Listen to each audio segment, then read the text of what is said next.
Hello, everyone. Thank you so much for joining us today for this info session about the Online Master of Science in Cybersecurity program at St. Bonaventure University. Before we get started, I wanted to cover a few housekeeping items. We are in broadcast-only mode, which means you can hear us, but we cannot hear you. Please feel free to type any questions you may have throughout this presentation in the Q&A box at the bottom of your screen, and we have reserved some time at the end to answer your questions. Here are our speakers for today's webinar. I'm Ashley Zeman. I'll be your moderator. I'm joined by Marcos Baez, an admissions counselor for the program, whom I'm sure many of you who have already spoken with or have received emails from. Marcos can help you answer questions about the admissions process and also assist you in getting all of your application materials submitted to the selection committee. We're also joined by Dr. Hussein Sarafzadeh, who's the director of the Cybersecurity program at St. Bonaventure, and he's also a professor within the program. Well linked to the information and communications technology industry, Dr. Sarafzadeh has strong connections to the international research and academic communities, leveraging networks within industry, academia, and government in the field of IT security and computational intelligence. Dr. Sarafzadeh has made contributions through publications and patented systems in the areas of cybersecurity, intelligent systems, and the Internet of Things and cloud security. Dr. Sarafzadeh has developed one of the world's first real-time facial expression and gesture recognition systems. He also developed a novel vision-based targeting advertising system, which has been patented in New Zealand and internationally. Dr. Sarafzadeh also has led the establishment of New Zealand's first cybersecurity center in partnership with the National Institute of Information and Communications Technology of Japan.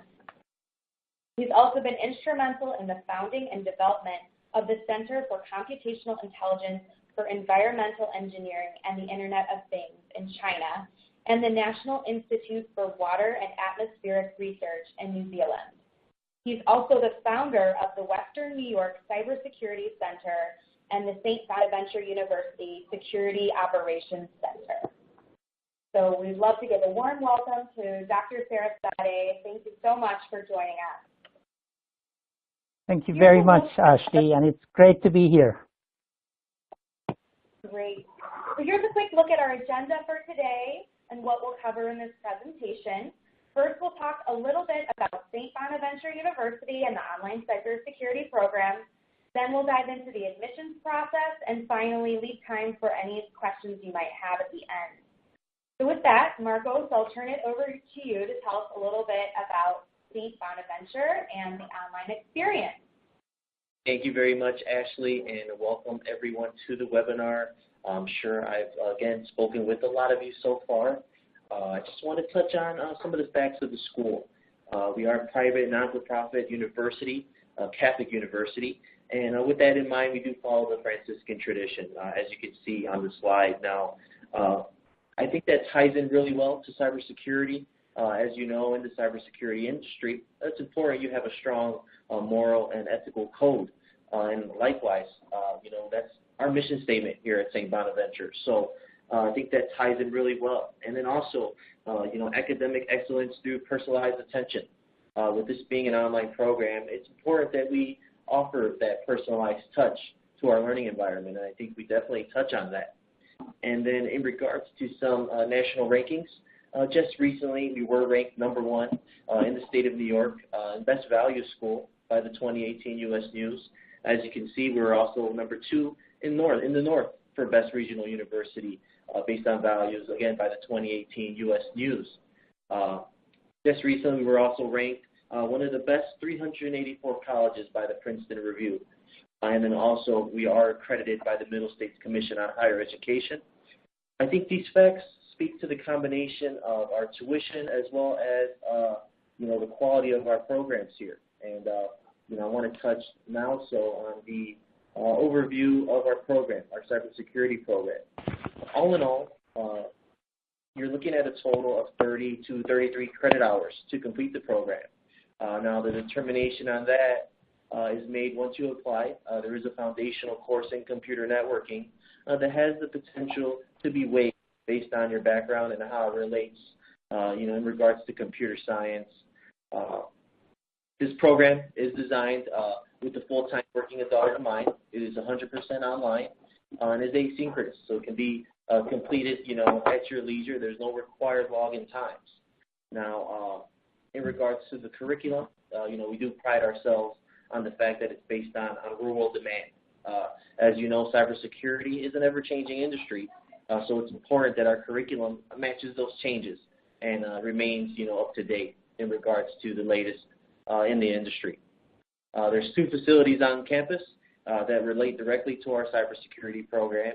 Ashley mentioned them initially, and Dr. Hussein will actually elaborate on how those facilities, directly relate to our programs as well.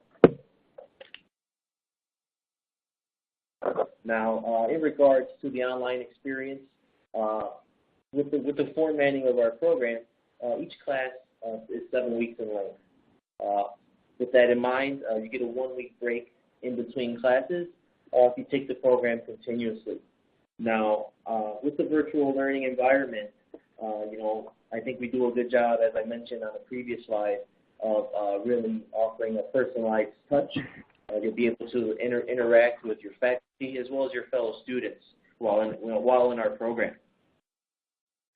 And as I mentioned, there's no set login times. It's an asynchronous program, so it really allows for flexibility for somebody who might have a very strenuous, work schedule during the week. So you have that flexibility to work on the weekends or early mornings or late evenings, whatever you prefer.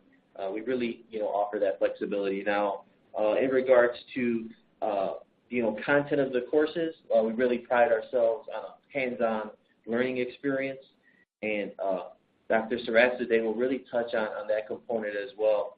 And then, again, on top of having the faculty at hand, you also have access to a student success advisor or coach while you're in our program, and their job is to ensure, academically you're reaching your goals while you're in attendance. Great. Thank you so much, Marco.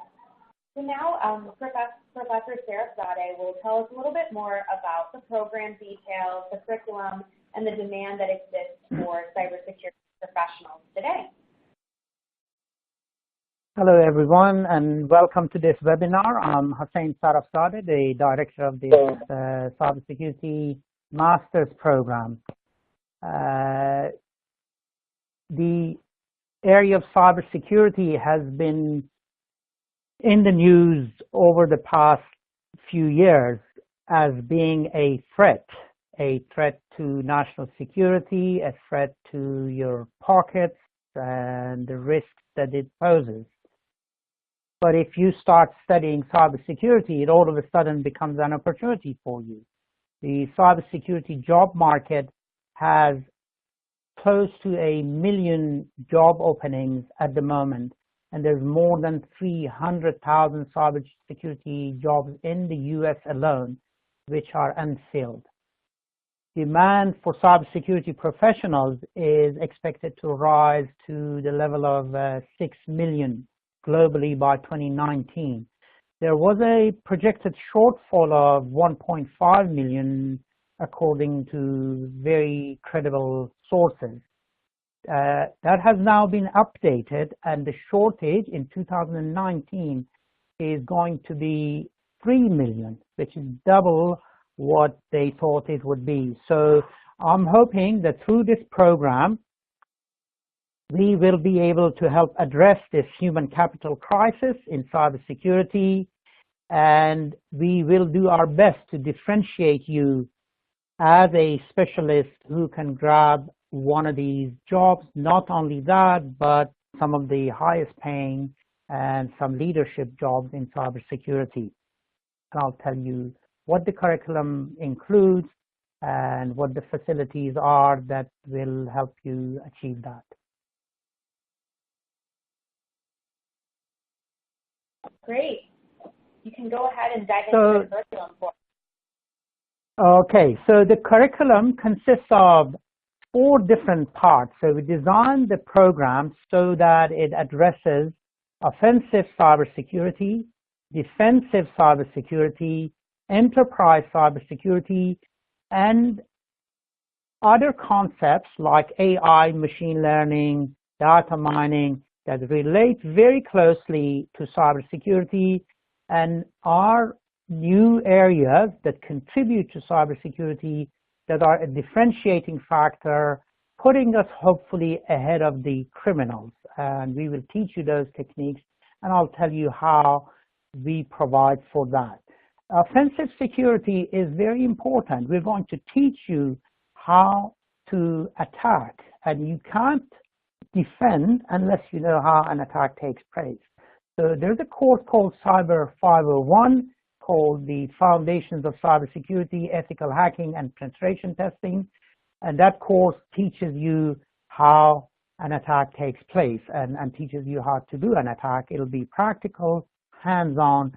So hopefully at the end of this course, you will have done well and you will be able to become a beginning ethical hacker and a penetration tester. And I want to tell you that penetration testers are in demand. Their salaries are close to and possibly over $100,000 mark.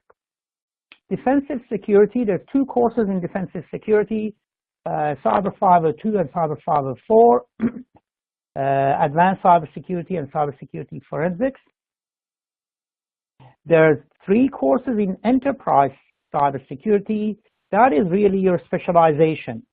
So not only you learn offensive security, defensive security, but also a wider area called enterprise cybersecurity. Enterprise networks will be taught first, so you learn what an enterprise network is like and how it works, how it's designed and implemented. Then you learn about enterprise security and risk management and system hardening and protection of an enterprise system.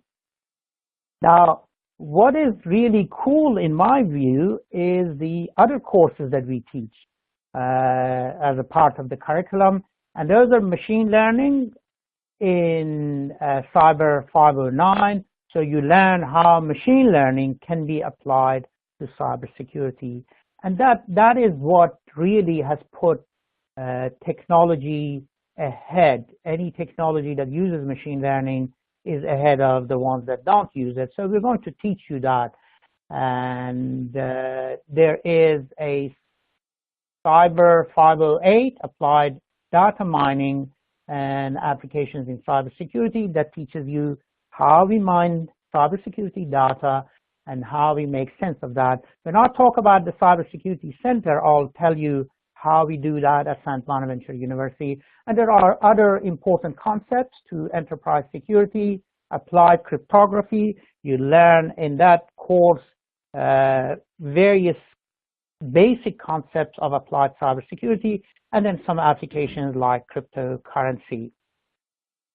Cyber 505, Secure Software Design, is another course that teaches you about designing secure software. If you don't have a background in computer networks and we feel you would benefit from this course, we will ask you to take Cyber 500. And a lot of you might like to take that and to brush up on your computer networks knowledge. So that's basically the curriculum in a nutshell. What we do ask you to do is to certify. All the students are encouraged to certify. That's industry certification. When you get a degree, especially a master's degree, you open up opportunities in cybersecurity leadership to yourself.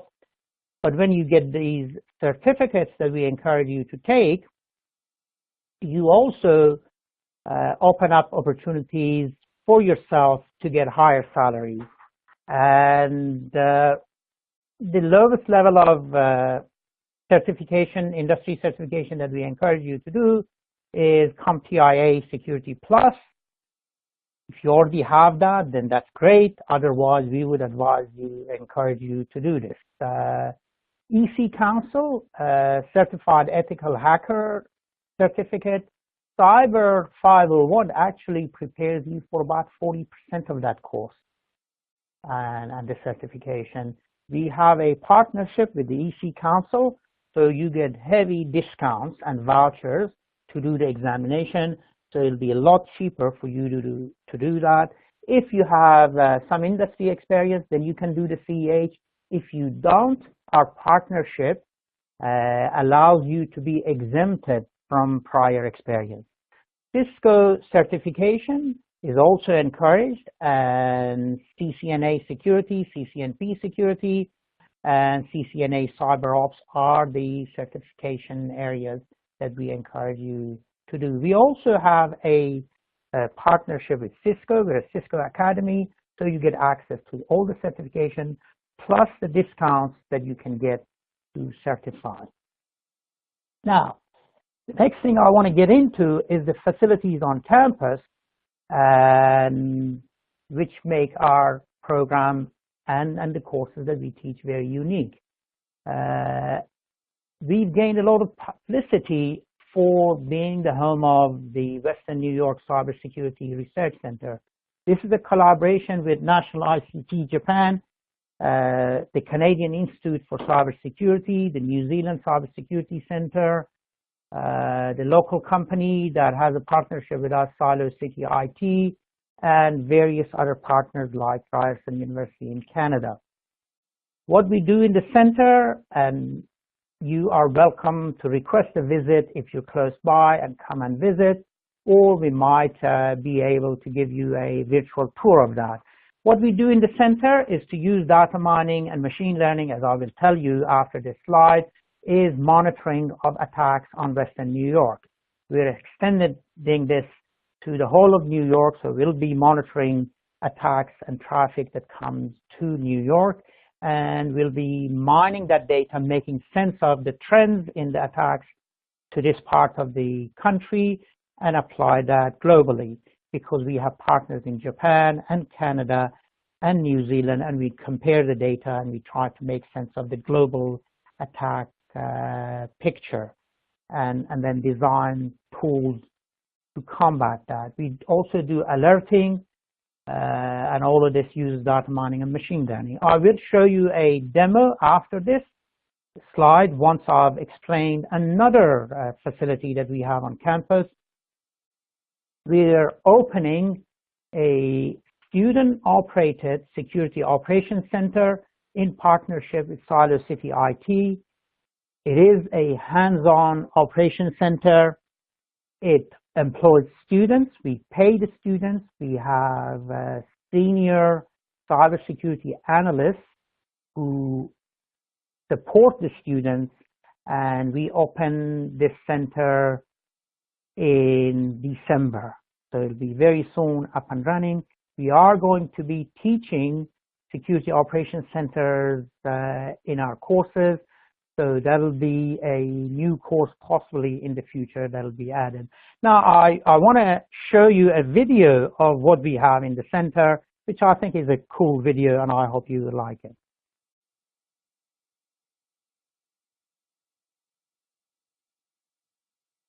Ashley, excuse me. Yep, I'm playing the Darknet video right now. Excellent. That's fantastic. So all of you are familiar with dark web. What the dark web is a,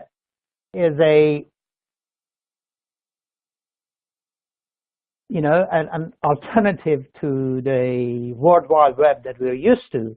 And in that, there's a lot of criminal activity going on. What we're talking about here, what you see on the screen, is the dark net. It's the unused IP addresses that we are monitoring. So what you see here is each of these arrows that you see on the screen is a suspected packet. So it's basically considered an attack or an attempted attack. The data that we collect through this is the ports that are being targeted, the IP addresses that the attack is coming from, various other information, and the packet data itself. We log all of this data, and then we start working on it. So this is in real time. It happens as we speak. So that data is logged. We create what's called a support vector machine, which is a classification of all this data so that when a new attack comes in, we can classify it on one of those support vectors, which is a machine learning technique. And when a new attack comes, we either are able to classify it or we can't, and that is gold for us. We have a new attack. We also do mining of this data, and we find trends within the data, and we share that with law enforcement and various other bodies that we think should know about it. The color coding shows us what kind of attack we are dealing with. So, for example, the yellow arrows that you see on the screen are a DDoS attack. So we can collect a lot of intelligence through this tool. The next video that I want to show you is an alerting system. In the alerting system, we monitor companies. So I'm done with this video, and we can show the other video, which is a monitoring system. We're deploying the monitoring system into companies. So what you'll see on the screen is all these circles with other smaller red circles around them. So, for example, this circle is a company that's been attacked multiple times, and this is a new attack that is coming in, and we know where it's going, so we notify the company that we are monitoring. What you see here is a company in trouble, but that's not a problem, we know, and that's our test company. So we test the company every second, and we send an attack to it so that we make sure that it is live and it's working. So with this tool and with the other tools that we have, which I don't have time to show you, we collect a wealth of data that is made anonymized and then made available to our students who can do projects on them, and our faculty do research on this. So we've got a huge facility here in Olean at St. Bonaventure University, collaborators across the world that you can benefit from, hopefully, in your program. I am happy to answer any questions when the time comes, and I'll pass over to Ashley. Great, thank you so much, Professor. So now I'm going to have Marcos talk through the application process, next steps, deadlines, and then we will open it up to questions. So as a reminder, feel free to type your question. At the bottom of your screen, there's a box that says Q&A. You can type any questions into there, and then we'll open it up for questions right after this slide. Go ahead, Marcos. Great, thank you, Ashley. In seeing a lot of your names that are in attendance, I've gone over the application process with quite a few of you already, but if you have not applied, I want to, focus on you as well. And with our process, there's 4 steps to the application process. With that in mind, a bachelor's degree is required. Generally, we prefer it to be in a technical-based, program of study. However, if you do have relevant work experience as it relates to IT, computer science, cybersecurity, that can also qualify you for our program. Now, we do expect a minimum GPA of 2.5 from your undergrad, and then there is a police clearance aspect that's needed as well, like a background check of sorts. For that piece, you can contact your local police department, and whatever they offer in the form of a background check or police clearance will be suitable. Now, there's no GRE or GMAT requirement. If you're not familiar with that, it's almost like an exam needed to qualify for admissions to certain programs, so we do not have that requirement. And then we would need a copy of your resume as well as official transcripts from any university or college you attended before here. So with that being said, that's it. There's 4 steps to reconfirm. There's the application, your resume, your transcripts, and the police clearance. It's that simple. Those 4 steps complete the admissions process here at St. Bonaventure. Okay, great. And can you tell us a little bit about when the next program is starting and when we should get everything in by? Great question. So our next start time is January 21st with an enrollment deadline of January 4th. With it being November 28th, that does kind of set a little bit of urgency in regards to finishing up your application file. And I will gladly work with all students who want to obviously continue the application process or start it because that January 21st start is fast approaching and it will be here before we know it. Great.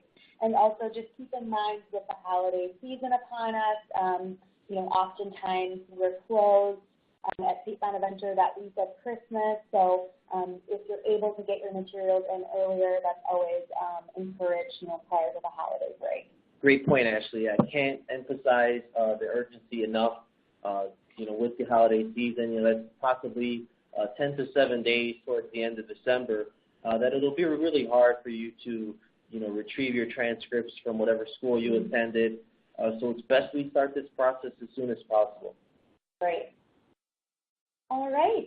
And with that, I will open it up to questions. Looks like we've already gotten a few questions already. Let's see here. A few questions from Sean. And I'll refer these to you, Professor, because I think these more technical questions. What systems are we using for pen testing? Kali, Linux, Unix, or something else? Well, we're using cloud-based facilities for pen testing, and we're also are setting up a remote facility for students to practice their pen testing skills. If you want more details, just please contact me and I can send you the details of the tools that we use. But both cloud-based labs are used, but also a facility here for your testing and for your practice outside of the classroom in terms of the lab. Okay, great. And then another question from Sean, are we focusing on endpoint security? Not necessarily the only thing that we focus on. Endpoint security will be covered in the courses, but the course has multiple aspects to it. So it's not limited to endpoint security, although endpoint security is one of the areas that is covered. Okay. Great. A couple more technical questions for you. This one's from Johnny. In the secure software development machine learning courses, are they taught around actual programming languages or pseudocode? Well, we realize that it's not all programming languages. It'll be mostly pseudocode, although examples of secure software coding in different languages will be shown. Java is a focus. Python is also, as far as I know, but it's up to the professor to decide what programming languages. So the focus will be pseudocode and the techniques that are used, and there are various tools in software security that will be introduced in that course. So you can use the tools to produce secure software, and those tools will also be presented to you. Okay, great. And then in terms of, another question here from Mark, in terms of the coding background that's needed, can you speak a little bit more specifically on what skills would be necessary to enter the program? He's asking about Python and Linux, etc. Well, Linux is actually a must, and it will be covered, not in great detail, in 501, I believe. So and also 500. In both those courses, Linux will be briefly covered, and resources will be provided for you to go away and learn more. So Linux is a must know, but you can learn it through the courses that are being taught.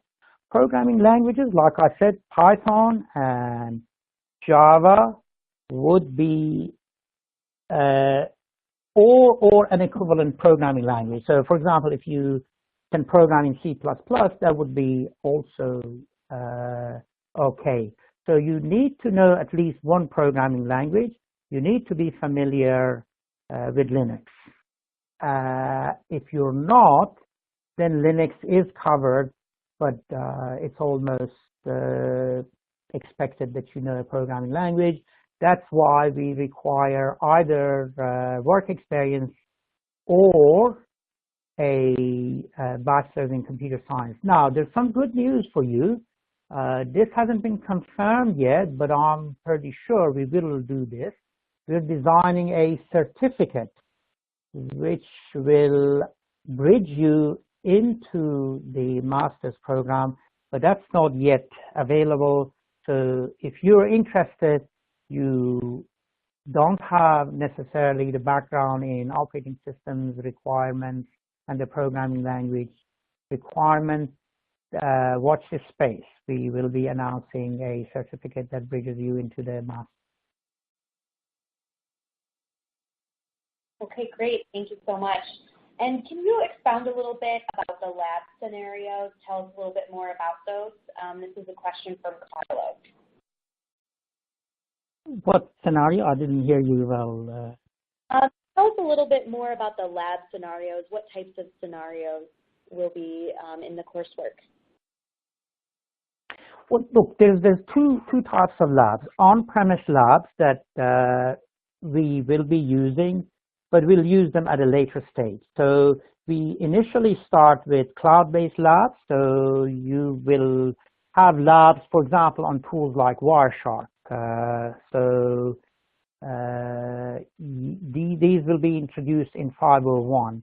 Nessus, for example, the Burp Suite. These are the tools that we will be introducing initially for you to familiarize yourselves. And we use Amazon, AWS facilities to set up the labs for you to do those experiments.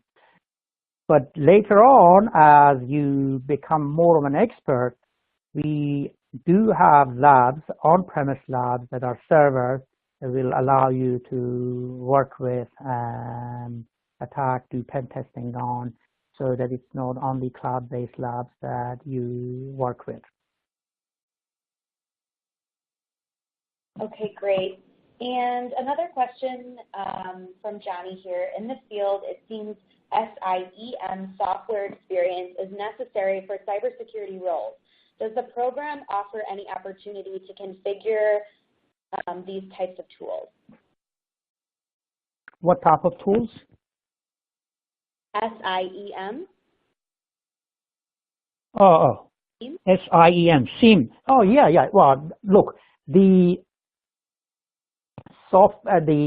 Security Operations Center is actually a SIEM SOC. So we're using different, we have a lab with different SIEM software, but there's a particular SIEM software that we're using in our Security Operations Center. So yes, the answer is SIEM, and we're thinking of adding a new elective course to the program on Security Operations Center. It's not yet included, so SIEM and SIEM software is going to be a part of your curriculum. However, we're adding a new specialized course on SIEM and Security Operations Center.